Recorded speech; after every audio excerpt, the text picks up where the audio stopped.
What is up, y'all? We have a wild one for you today. That's all I can really say going into this. It's Bystial Control. It was probably the weirdest, grindiest game of my life. We're getting into this shit. Swallow Yo Dad is choosing to go first. All right, let's go ahead and do the card by card before they start popping off here. Okay, so we are on some couple Bystials here. We got the Chamber, which is great normal summon. So is the Black Metal, Ash. So 3 interruption, hand trap cards versus whatever the opponent has. They are on a 40-ish card deck. We're on a hard 40 though. Okay, and they just pass, which means they obviously have hand traps in the hand. So like, cool, great. We're not going to be able to probably kill them this turn, but we're definitely going to try to bait as many of those hand traps as possible. So we're going to actually start with the Black Metal because I figured, yeah, Chamber can theoretically, get us some interruptions and stuff, but let's put on some pressure with the Black Metal. Let's get that Darkness Metal into rotation. Let's really start popping off with our dragons. And if they truly don't have interruptions, this is the line to OTK. Okay, so sure enough, they've got the Ash. Whatever. We saw this coming, right? They had to have had these interruptions. So they go ahead and Ash the Black Metal. Fine, whatever. We're just going to keep going with Soronir. We'll go ahead and banish the Black Metal, get this Soronir out so then we can go ahead and make our seal. This is then going to allow our Soronir to dump, which is great. We'll go ahead and set up our Lubellion here. All right, and at this point we pass, and this is the cute play, right? You have the seal, so you can tribute this off during the opponent's turn, and while you have no cards, you just chain the Charmy. So we don't have the Perulia to do the hand summoning draw thing, but this is going to be just as fine, right? Drawing from anytime they summon from the deck or extra deck, good enough to me. All right, so then they pass. So I'm like, wow, they really don't have anything. So cool, fine, whatever. Let's make another push on our turn. We didn't have anything face up to because I figured, I don't know, did it really seem worth it to slap this Druid's Worm down to just to get that end phase search off of the seal? Maybe, I don't know. But regardless, we're just trying to play it as conservatively as possible. Again, this is a control-based strategy, so that's something to keep in mind as well. But obviously, we are going to drop our second normal summon here, try to bait some stuff out. We've got the Chamber, not with a Veiler. All right, fair enough. So, no trap access yet. Totally fine. So, we're now going to keep playing here, probably just with our Druid's Worm. Yeah. And this way, we can threaten the Chaos Angel. We can, make our Lubellion. There's so many plays with that. So, we choose to go for the Lubellion because if we can get our regain set up, we're in decent shape. There's the Imperm. All right. Cool stuff. And at this point, I'm like, great. Let's try to force some stuff out, sink in some damage. And we learn they're on Yubel. So that was probably the best thing they could have had at this point, and totally makes sense why they hadn't played this yet. But this is going to allow them to sponge the attack. They won't take any damage, yada yada, and then they're going to try to grab some Yubel spells and traps. Obviously, we're not going to let that happen with our Ash Blossom. We got the double Ash here too, so yeah, we got hand traps too, buddy. But that does mean that we're not sinking in any damage this turn, which is fine. It is what it is. And I figure at this point, let's go ahead and SP this thing away so, we can just get this out of the duel. And then they've got this Shavara. I'm like, all right, buddy, fine. And this thing lets you pop a Fiend. So they finally have something to make it live, but Shavara hard loses to SP because SP is always going to chain its second effect. So it's a little bit unfortunate because we don't get to permanently banish this Yubel. Instead, we're just going to banish both and they'll come back in the end phase. But at least their Shavara is not resolving. So it is what it is. So we got our SP back. We've still got our Ash Blossom. And so I'm right. 2 interruptions versus them not being able to play. Okay, so Shavara, every time you do this, bro, we're just going to SP. So this isn't going to work. So we are going to SP the Spirit again. No Shavara summon for you. They do Talents, but it's just a draw. That's not happening with the Ash Blossom. So they're on nothing. We are not on nothing because we've got a Lubellion here. So this is going to start placing regain or branded spells and traps if they don't have any answers to that. Sure enough, we get our regain, and we're feeling pretty good at this point because, now we've got our real engine rolling here. Getting access to regain means that you're really playing the game. So we are dropping down the Black Metal. Go ahead and get our Anima. Now, this was a great reminder for me while deck building this deck to absolutely put the second striker in because now we're getting access to the Darkness Metal, but we don't have a dragon to banish besides Lubellion, which it's not the worst with the regain, but I would ideally like to keep Lubellion in rotation. So I think the correct way to do it, especially because I'm on Veilers and the Black Metal, is to have an Anima and 2 strikers. So that's what I changed right shortly there after this duel. All right. But regardless, we are going to get our black metal search for the darkness metal. Darkness metal, come on out. Banish, which means we get to draw off the regained. Love it. Insane draw. Get another Bystial here. All right, and then we're going to go ahead and darkness metal out from the graveyard. Get a different Bystial. And now we're really popping off here. So we're going to go ahead and make our Atum. We want to get access to our Magnamut play here. So I figured this is a good enough chance as any. Let's go ahead and get that going. And then we will turn these 3 into our Unicorn. We do want to attempt to spin back here. And we know they have the Shavara, so obviously they're going to chain that. What I didn't really realize at the time, and I thought that this was going to work with an SP, you need co-linked Nightmare monsters to get extra draws in your draw phase, so it is what it is. But that's why I chose to make the Unicorn, was supposed to threaten the Spirit of Yubel and attempt to draw more cards during my draw phase. Knowing that in hindsight, was this the correct play? You know, maybe there are some other ways we could have outed their board with the Spirit, but I really don't. You don't want to destroy this thing, because if this thing gets destroyed, they're specialing Yubels, and so the only way is to really try to attempt to banish or spin back. So Unicorn, SP, those are your best ways to deal with this guy. So we're going to Unicorn here. The Fua is not doing anything, so we're just going to go ahead and do the classic, chain the SP, get this thing out, and at least they are vulnerable here, so we can sink in half their life points with this battle phase. Alright, so no Unicorn is what it is. We are going to punch them pretty hard. That is nice. They're down to 3k. Happy to see that, and we get our SP back. Get the search in the end phase for the Druid Worm. So this was incorrect. Absolutely, looking back on this was not the right call. I already had Druid access. I already had Baldrake access. And so what I should have done is grab a different Baldrake as a proactive interruption. And that way, when I have the Baldrake, I can, in hand, I would be able to regain back my Bystial Magnamut to continue my engine and constantly be getting searches in the end phases. So this was slightly incorrect, slightly different name here. This should have been the Baldrake, but, you know, it is what it is. Okay, so this is where we start to pay the price for it a little bit here. We do get back the Baldrake with our regain, but this one Lotus is going to give them so much gas because we can't really stop anything right now. We know they have the Shavar in hand, so we have to save our SP for that, which means they're going to go ahead and set up their Fusion Yubel.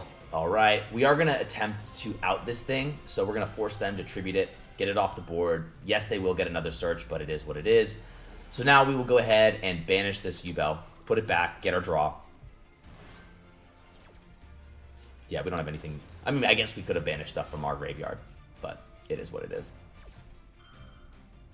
Yeah, that probably would have been better in hindsight. Whatever.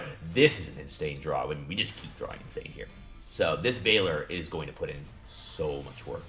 So they choose now to overcommit because, if I recall correctly, they had searched, what was it?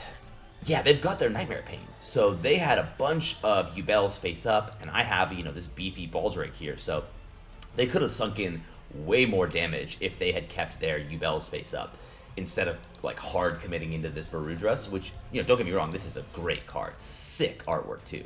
Absolutely love this dude. But this is going to hard lose to our Veiler. Okay, so they're going to go ahead and activate the Nightmare Pain. And because they use a card, I figured now is as good a time as any to proactively interrupt this thing. I know they've got the Shavar in hand, but it doesn't matter. If I can get this thing basically to not have any materials, then it's no longer an Omni Negate. So they will try to, you know, destroy that or whatever with Negate and Destroy with their chaining effect here, but we got the Veiler for it. So this thing ain't doing shit. It's getting banished along with the SP. Happy to see it. See ya. No longer has materials, so yes, it'll come back in the end phase, but it's no longer an Omni Negate. Alright, they will continue their plays, though. They're going to, you know, keep bringing out Yubels. This Gruesome Grave is going to get them access to another Yubel. Let's see what they make here. They're going to go for the Yama. No, Cross Sheep. So they're super greedy. They want to make another fusion. Alright, that's fine. They are going to now Cross Sheep back their Ash Blossom. Fine, they're probably climbing into some other bigger link play here. They've got the Spirit of Yubel coming back. Now they have the Shavara coming, which means Spirit's going to trigger again to summon a different Yubel. And now, let's see, they're turning these two, yes, into the Soul of Anguish. They want to continue to try to break my board here. They'll get their trap set up, is what it is. This thing, unfortunately, you know, will use my Bystial to set up a link play. Crazy that that is able to do that.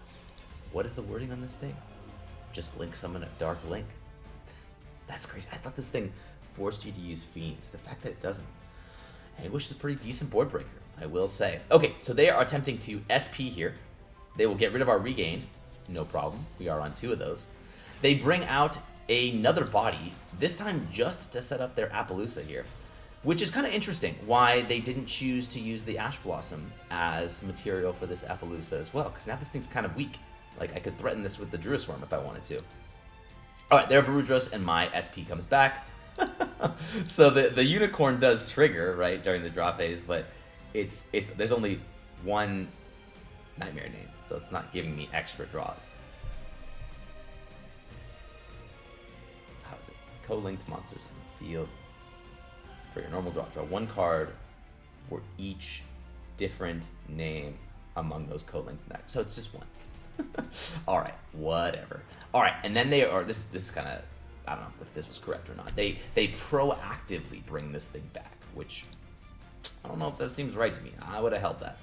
So, we have a Unicorn, which they just, I don't know, stupidly left on the field. So now we are getting some crazy value because access code is still house. And I think this is another difference between Joshua Schmidt's build and mine is I really think that you got to be playing some decent links to close this game out because most control strategies do have a harder time with the OTK aspect of things. And so access code, the best part of access code is your opponent cannot activate cards or effects in response to this card's effect activations. Meaning, we sequence our chain right here. Druisworm Chainlink 1, access code Chainlink 2, they're not doing anything. So we're going to pick apart their board here. I'm surprised they didn't make this Appaloosa with an IP Masquerena. Alright, so now we're just going to pop off here, right? So we're going to destroy the Appaloosa, we're going to get rid of their back row, and then we're going to Baldrake out here just to have some extra pressure. So now we've got enough gas, and this was kind of wild because I was actually like on no time. I had like 1 or 2 seconds left in the clock, so I was like, crap, I gotta move. So I'm trying to sink in as much damage as I can. You know, let's look back at this. I don't know if this was correct or not to go after this Varudros. It was gonna destroy something on the field when it got destroyed, so, you know, regardless of whether we popped it with the access code or not, it was gonna trade. And so I figured at least I could attack in and sink in some extra damage here. So, you know, it is what it is. Sink in another 100. They will recycle off of their Anguish, and, you know, that's fine. It is what it is. Alright, so they have that Spirit in hand, and that's it, which I know they can't just play on its own. So they pass back to me, which is all the better news, because that means I can continue my plays here. Fulos really isn't doing much, besides allowing me to climb into a Dark. This thing is so crazy in this matchup because they have given me a plethora of dark monsters in their graveyard to choose from to special back for my own purposes. So basically, I am allowed to turn my SP plus the Fulos into that dark, which then lets me take their SP, which means I now have an interruption. So I just plus a little bit with an extra body that's threatening even more now. Oh, and they just have nothing besides a back row. So we're snowballing a little bit here. This is such a good draw. Getting the Tidying means we've got some extra points of interaction with back row. So without having to use monster effects, which will eventually out that Spirit if we can set it up properly. So we're just continuing to just snatch up their cards with this Dark. So now we've got a big old beater. We've got an interruption. This thing will grab more cards. This is another interruption. And so I figure, okay, let's pass back to them. On the clap back, we are 100% ruining their day, regardless of them having that Spirit or not. Okay, Effect Veiler's not doing too much on its own, so we knew the Spirit was coming, right? So there comes the Spirit. Spirit's going to attempt to, you know, add or place. That's fine. And then this was insane. They had a Super Poly. Are you serious? So, you know, looking back at this, I think we could have very easily done like a Nightmare Unicorn play to try to out this thing, or, you know, maybe try to set up some form of a Chaos Angel or something before them slapping this down. I mean, there was no way to read this was a Super Poly, at least I wasn't oh, and I had a Tidying too, so I had quite a few ways to remove this Super Poly. I just didn't think it would be this big of a threat. So yeah, their clapback here is going to be pretty brutal. Yeah, and if for those unaware, Yubel just have an insane fusion monster. We have not actually checked this out on this channel, so let's give it a read. Yubel, the loving defender forever. Here it is. So 1 Yubel plus 1+ effect monsters on the field. Come on, dude. Alright, so this is just super poly bait, obviously. When it's fusion summoned, they get to burn me for a little bit. Has the same Yubel clauses of can't be destroyed by battle card effects, yada yada, you know, inflict damage. So this thing's a bit of a house. He completely cleared my board with this super poly. That was pretty brutal. And they get a Nightmare Pain, so the momentum has completely shifted back in their favor. They burn me for 3k. You know, and now I've got to pass back to them and let them pop off. I do have a Veiler, but it's kind of like a Veiler and a prayer at this point. Now, thankfully, they don't have anything that they want to destroy off of this Nightmare Pain besides their dude here, right? And they don't want to get rid of this guy just yet. This is their main Yubel fusion, and I believe they are out. Yeah, they're out of their Phantom of Yubels. So this card's at 2. So they've used both copies already, which means pass back to us. This, in many times, would not seem like a crazy draw, but in this specific instance, especially with the tidying, Bystial Aluber is about to go crazy. Now, it is a little bit unfortunate that Varudras is a worm and not a dragon. You know, that would have been kind of cool, but is what it is. All right, so we're going to go ahead, normal Aluber, bounce back their fusion, see ya, and then pass back to them. We got a Veiler. What are they on? Unicorn. This was a little bit unexpected. I did not foresee them kind of having this Kashtira package in there, but this will allow them to push. So I have to let this go, right? You know, I'm not going to, you know, proactively negate this thing. It didn't even look like they're playing targets for this Unicorn. They just wanted the extra deck rip. Is what it is. That's fine. End phase, we will get our tidying to kind of bring back our Dragon Mate here. And they can get an Upstart Goblin off of this Maxi. That's fine. We're only special something like once per turn anyways. Chamber resolves. Ooh, what a cool loop. So tidying is now back in our hand. The second copy, that is. And then this is curtains, right? Ripping this Lubellion off the top just means that, like, that's it, buddy. That's it. You can unicorn me all you want. I don't need my extra deck anymore. You are dead, sir. So they hit one of the weirdest cards that they could have. This is a flex spot. I don't even think I'm keeping that dude in there. All right. So now, and we really get to showcase the power of the synchro build here, right? So we'll special summon our Druis, normal summon our Bystial Aluber. That's a synchro 10 right there. This Baron just spells the end of the game. Because now we can punch in for free. GG's. Weird-ass name from the opponent, but crazy duel. I mean, just crazy. 18 turns. That is, you don't see that every day.